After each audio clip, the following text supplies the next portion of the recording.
Ready to have your mind blown by something you probably take for granted every day. I'd say I'm ready. Let's hear it. We're talking pronouns. Okay. But not just any pronouns. Today's deep dive takes us into the world of Japanese pronouns. Okay. And let me tell you, Yeah. these aren't your average he and she.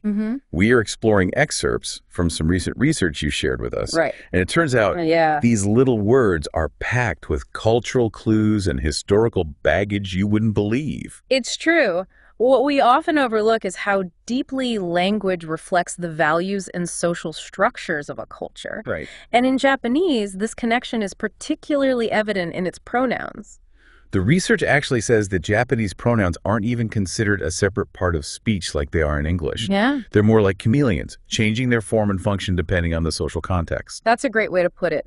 This fluidity highlights a fundamental difference in how Japanese approaches communication. Okay. Context is paramount.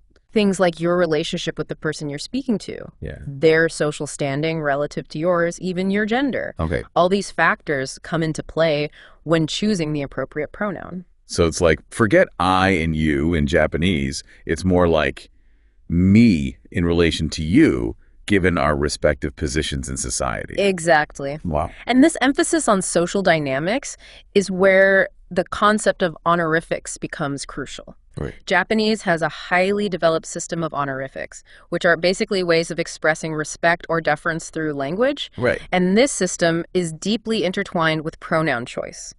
For instance, using the pronoun anata for you might seem perfectly normal, but depending on the situation, it could be perceived as overly direct or even disrespectful. So you're saying that one wrong pronoun could land you in hot water? You could say that. Oh, wow. It's not always so dramatic, of course. But it highlights how important it is to be aware of these nuances. Choosing the right pronoun isn't just about grammar, it's about social intelligence. Wow. It's fascinating how much weight these seemingly simple words carry. The research also mentioned something about Japanese often omitting pronouns altogether. Right. Is that like grammatically correct? It is. How does that even work? It might seem strange at first, but it's completely normal in Japanese. Okay. And yes, it's grammatically acceptable. Okay. It goes back to the importance of context. Japanese relies heavily on verb forms and contextual cues to convey meaning. So pronouns become less essential. So it's like they say, if you already know what I mean, why waste the words? Exactly. It's about efficiency, but it also ties into a broader cultural value, indirectness. Right. Japanese communication tends to favor subtlety and reading between the lines. By leaving out pronouns, you create a sense of shared understanding, avoiding explicit statements that could be perceived as overly assertive or potentially disrupt harmony. Okay. Now we're getting to the really interesting stuff. Yeah. It's not just about what's said, but what's not said. Precisely. And that's a crucial takeaway here. Okay. Understanding Japanese pronouns isn't just about memorizing vocabulary. It's about grasping a completely different way of thinking about language and social interaction. So we're back. And we are back, diving even deeper into these fascinating Japanese pronouns. Yeah. We were talking about how much they can say. Right. Yeah. Even with just one word. They really can, yeah. One word can really pack a punch in Japanese. Speaking of one word, let's get back to that pronoun, that really colorful one. Yeah. Country bumpkin. What was it? Oh, right. Oira. It's not always about being from the countryside, though. Oh, really? Yeah.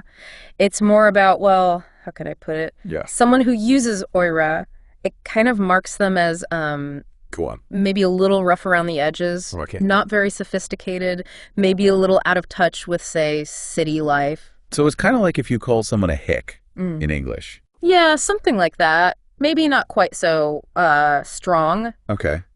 but in that same kind of ballpark. Definitely not a compliment. And it shows how important it is to choose the right pronoun.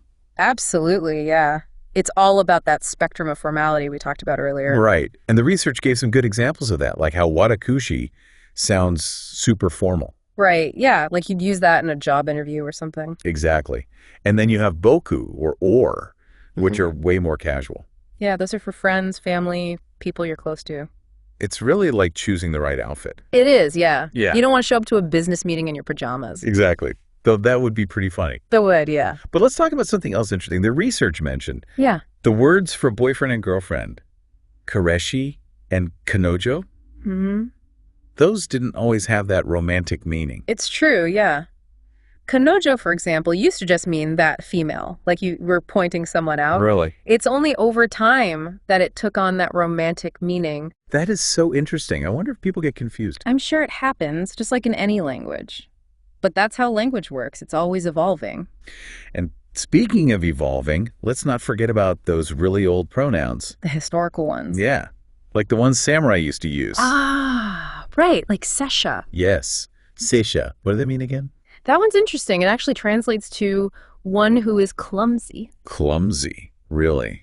You'd think a samurai, a warrior, would want to sound strong, capable, not clumsy. Right. It seems counterintuitive, but it's about humility, you see. Oh, I see. It was a way of showing respect, especially to those higher up. Like their superiors. Exactly. And remember warawa, the one women in samurai families use? Right. Warawa. That translates to child. Child.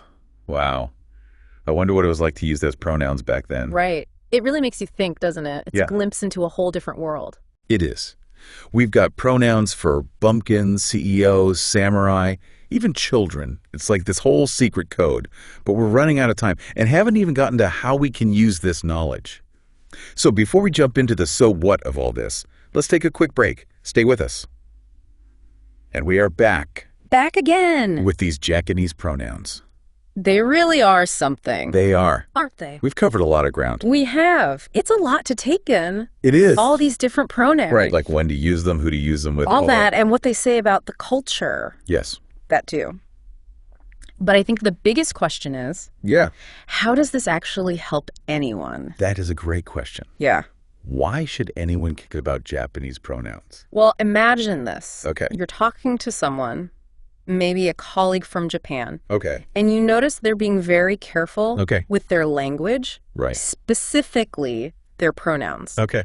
Now, if you understand the nuances of Japanese pronouns, you'll be able to pick up on things. What kind of things? Like, are they being extra polite because of your position? Oh, I see. Or are they trying to build a more casual rapport? So you're saying Yeah. knowing this stuff can actually help you understand someone better? Exactly. It's like having a superpower. A superpower. Well, maybe not a superpower, Right. but it definitely gives you an edge. It's like a secret code you're cracking. Exactly. You're not just hearing the words, you're understanding the meaning behind them. And that can make a big difference.